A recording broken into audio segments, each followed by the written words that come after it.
नमस्कार, good morning, जय हिंद दोस्तों। Welcome back to Gradient Academy, सिर्फ ज्ञान और शिक्षा।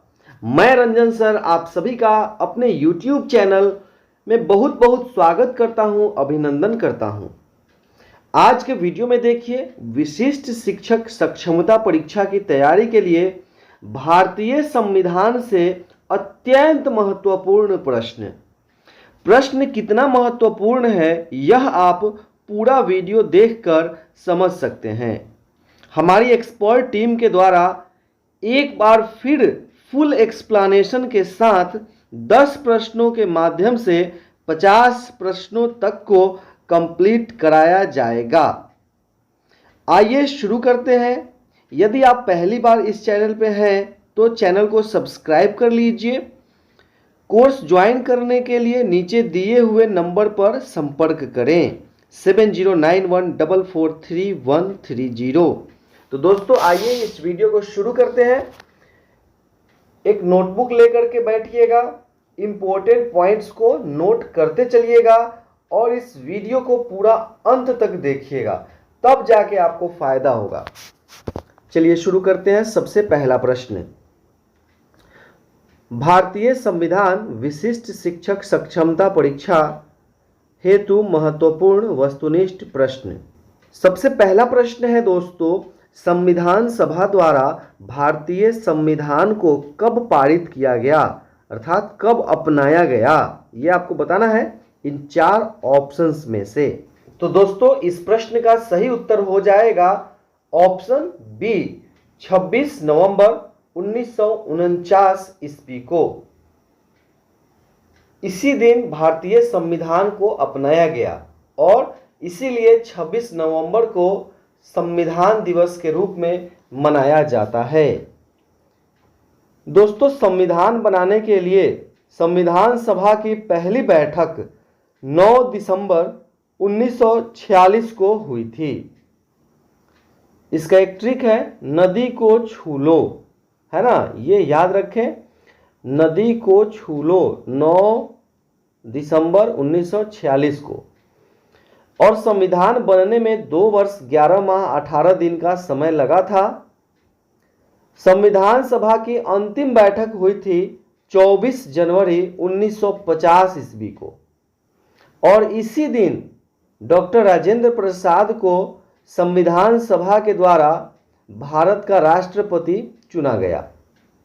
यह भी प्रश्न आ सकता है, डॉक्टर राजेंद्र प्रसाद को भारत का राष्ट्रपति कब चुना गया, तो 24 जनवरी 1950 ईस्वी को। एक और महत्वपूर्ण प्रश्न है संविधान सभा से, संविधान सभा के कुल सदस्यों की संख्या कितनी थी, तो 299। पाकिस्तान बंटवारा के बाद संविधान सभा के कुल सदस्यों की संख्या थी 299। अब चलिए दोस्तों हम लोग आगे बढ़ते हैं। और संविधान लागू हुआ था कब, तो 26 जनवरी 1950 से। ठीक है, चलिए आगे बढ़ते हैं। दूसरा प्रश्न हम लोग देख लेते हैं। दूसरा प्रश्न है दोस्तों, भारतीय संविधान में कितने अनुच्छेद हैं। तो दोस्तों भारतीय संविधान में 395 अनुच्छेद हैं। इसका सही उत्तर हो जाएगा ऑप्शन सी। लेकिन 100 से अधिक बार संविधान संशोधन किए गए, जिसमें अनेक अनुच्छेदों को जोड़ा गया, क ख में जोड़ा गया। तो अगर क और ख इन सभी को जोड़ ले तो भारतीय संविधान में 448 तक अनुच्छेदों की संख्या हो जाएगी। और वर्तमान में भाग भी 22 हैं, लेकिन भाग में भी क ख करके संशोधन किया गया है। अगर क ख वाले भागों को भी जोड़ ले तो 25 भाग हो जाएगी भारतीय संविधान में। ठीक है, तो और क ख वाले अनुच्छेद को आप जोड़ेंगे तो 448 तक अनुच्छेद और भाग 25 तक हो जाएंगे भारतीय संविधान में। भारतीय संविधान विश्व का सबसे बड़ा लिखित संविधान है दोस्तों, याद रखिएगा। चलिए आगे बढ़ते हैं, हम लोग तीसरा प्रश्न देख लेते हैं। भारतीय संविधान द्वारा राष्ट्रगान को कब अपनाया गया। भारतीय संविधान द्वारा राष्ट्रगान को कब अपनाया गया, ये प्रश्न है दोस्तों। तो इस प्रश्न का सही उत्तर हो जाएगा ऑप्शन डी, 24 जनवरी 1950 को। 24 जनवरी 1950 को भारतीय संविधान द्वारा राष्ट्रगान को अपनाया गया। राष्ट्रगान क्या है? जन गण मन। किनके द्वारा लिखा गया है? रविंद्रनाथ टैगोर के द्वारा दोस्तों। तो इसे अपनाया गया कब? 24 जनवरी 1950 ईस्वी को। और दोस्तों 22 जुलाई 1947 को राष्ट्रीय ध्वज को अपनाया गया है तथा 26 जनवरी 1950 को राष्ट्रगीत को अपनाया गया है। राष्ट्रगीत को कब अपनाया गया? 26 जनवरी 1950 को। तो राष्ट्रगीत क्या है? वंदे मातरम। ये भारत का राष्ट्रगीत है जो बंकिम चंद्र चटर्जी के द्वारा लिखा गया है। ठीक है दोस्तों, चलिए आगे बढ़ते हैं हम लोग। चौथा प्रश्न देख लेते हैं।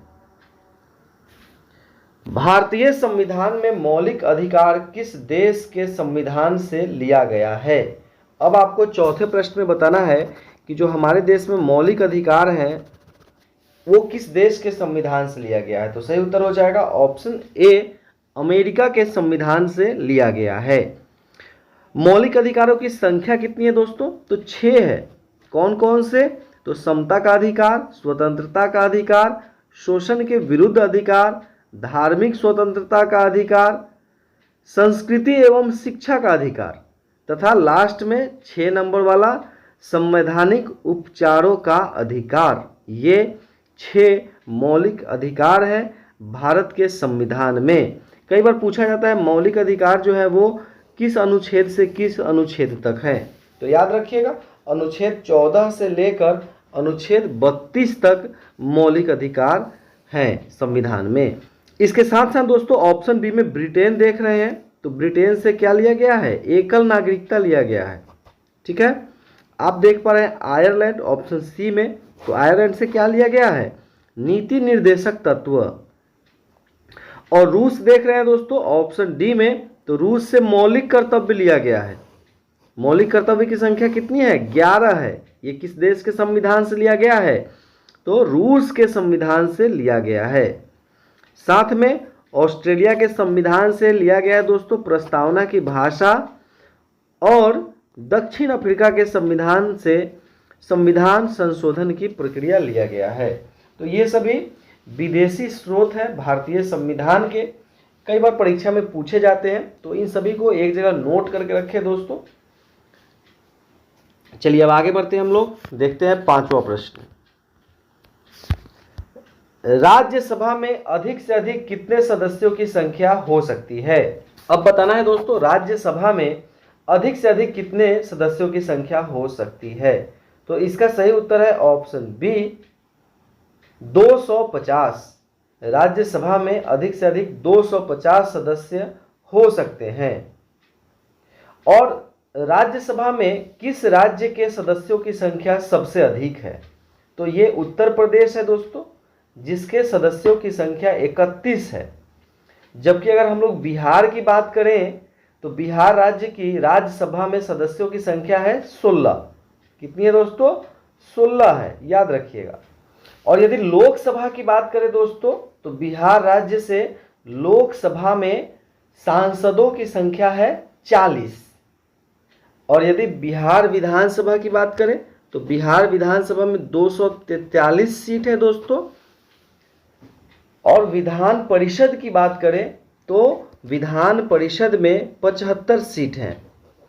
ठीक है, तो ये सभी महत्वपूर्ण जानकारियां हैं, इसे नोट करके रखें दोस्तों। चलिए आगे बढ़ते हैं हम लोग और देखते हैं 6ठा प्रश्न। राज्यसभा का सभापति होता है। राज्यसभा का सभापति कौन होता है? इन 4 ऑप्शंस में से आपको बताना है। कमेंट के माध्यम से प्रश्न संख्या के साथ आप हमें ऑप्शन जरूर बताएं। आप हमें सही उत्तर दोस्तों जरूर बताएं। तो सही उत्तर हो जाएगा ऑप्शन सी उपराष्ट्रपति। 6ठे प्रश्न का सही उत्तर क्या हो जाएगा दोस्तों? ऑप्शन सी उपराष्ट्रपति। चलिए अब आगे बढ़ते हैं दोस्तों, हम लोग 7वां प्रश्न देख लेते हैं। लोकसभा सदस्य बनने के लिए न्यूनतम आयु सीमा है। लोकसभा सदस्य बनने के लिए न्यूनतम आयु सीमा कितनी है? अर्थात सांसद बनने के लिए न्यूनतम आयु सीमा कितनी है? ठीक है, एमपी। ठीक है दोस्तों, मेंबर ऑफ पार्लियामेंट। तो सही उत्तर हो जाएगा ऑप्शन बी 25 वर्ष। ठीक है दोस्तों, इसके साथ साथ विधायक बनने के लिए भी MLA, member of legislative assembly, Vidhan Sabha में विधायक बनने के लिए 25 वर्ष ही उम्र चाहिए। और इसके साथ साथ राष्ट्रपति, उपराष्ट्रपति तथा राज्यपाल बनने के लिए 35 वर्ष, और राज्यसभा सांसद और MLC, member of legislative council, Vidhan Parishad, ठीक है। तो राज्यसभा का सांसद और एमएलसी बनने के लिए 30 वर्ष की उम्र, न्यूनतम उम्र 30 वर्ष होना आवश्यक है, ठीक है। तो ये समझ गए दोस्तों। ये भी पूछा जाता है कई बार परीक्षा में, हमने देखा है ऐसे प्रश्नों को। चलिए आगे बढ़ते हैं हम लोग। 8वां प्रश्न देख लीजिए। न्यूनतम कितने सांसद वाला दल लोकसभा में विपक्षी दल होने का दावा कर सकता है? लोकसभा में विपक्षी दल का दावा करने के लिए कम से कम कितना सांसद होना चाहिए, ये यहां पे 8 नंबर प्रश्न में बताना है। तो सही उत्तर हो जाएगा ऑप्शन ए, 55 सांसद होना चाहिए। यदि 55 से कम सांसद है तो वह विपक्षी बनने के लायक भी नहीं है, विपक्षी बनने का भी दावा नहीं कर सकता है कोई भी दल। चलिए आगे बढ़ते हैं हम लोग। 9वां प्रश्न देख लेते हैं। निम्न में कौन राष्ट्रीय राजनीतिक दल नहीं है? अब आपको इन ऑप्शंस में से बताना है वह कौन दल है जो राष्ट्रीय राजनीतिक दल नहीं है। तो सही उत्तर हो जाएगा ऑप्शन डी, लोजपा, ठीक है। लोजपा क्या है? एक क्षेत्रीय दल है। चलिए आगे बढ़ते हैं दोस्तों हम लोग। 10वां प्रश्न देख लेते हैं फटाफट से। संविधान के किस अनुच्छेद में राष्ट्रीय आपातकाल का वर्णन है? राष्ट्रीय आपातकाल किस अनुच्छेद में वर्णित है, ये बताना है यहाँ पे। तो इस प्रश्न का सही उत्तर हो जाएगा दोस्तों, क्या हो जाएगा दोस्तों? Option B, 352। और आप देख पा रहे हैं ऑप्शन ए में अनुच्छेद 356। तो अनुच्छेद 356 के द्वारा राष्ट्रपति शासन लगाया जाता है दोस्तों। और आप देख रहे हैं अनुच्छेद 360, तो 360 के द्वारा वित्तीय आपातकाल लगाया जाता है दोस्तों देश में। और 365 के द्वारा भी राष्ट्रपति शासन लगाया जाता है। तो ये अनुच्छेद 356 और 365 देख रहे हैं, इन दोनों के द्वारा राष्ट्रपति शासन लगाया जाता है। 352 के द्वारा राष्ट्रीय आपातकाल लगाया जाता है और 360 के द्वारा राष्ट्रीय वित्तीय आपात लगाया जाता है दोस्तों। तो ये 10 प्रश्न थे जिनके एक्सप्लेनेशन में छुपे थे 50 तक के प्रश्न। यह वीडियो आपको कैसा लगा कमेंट के माध्यम से हमें ज़रूर बताएं। यदि यह वीडियो अच्छा लगा तो आप इस चैनल को सब्सक्राइब करें, वीडियो को ज़रूर लाइक करें दोस्तों, और अपने दोस्तों में शेयर करें। विशिष्ट शिक्षक सक्षमता परीक्षा की तैयारी हेतु स्पेशल व्हाट्सएप ग्रुप ज्वाइन करने के लिए हमारे इस नंबर 7091443130 पे संपर्क करें, जहां आपको लाइव क्लास का link, PDF material, practice set उपलब्ध कराया जाता है और आपकी तैयारी पूर्णतः सिलेबस के अनुसार संपूर्ण, सटीक और एकदम सबसे बेहतर कराई जा रही है। तो जल्द से जल्द ग्रुप ज्वाइन करने के लिए हमारे इस नंबर पर संपर्क करें। वीडियो देखने के लिए बहुत बहुत धन्यवाद।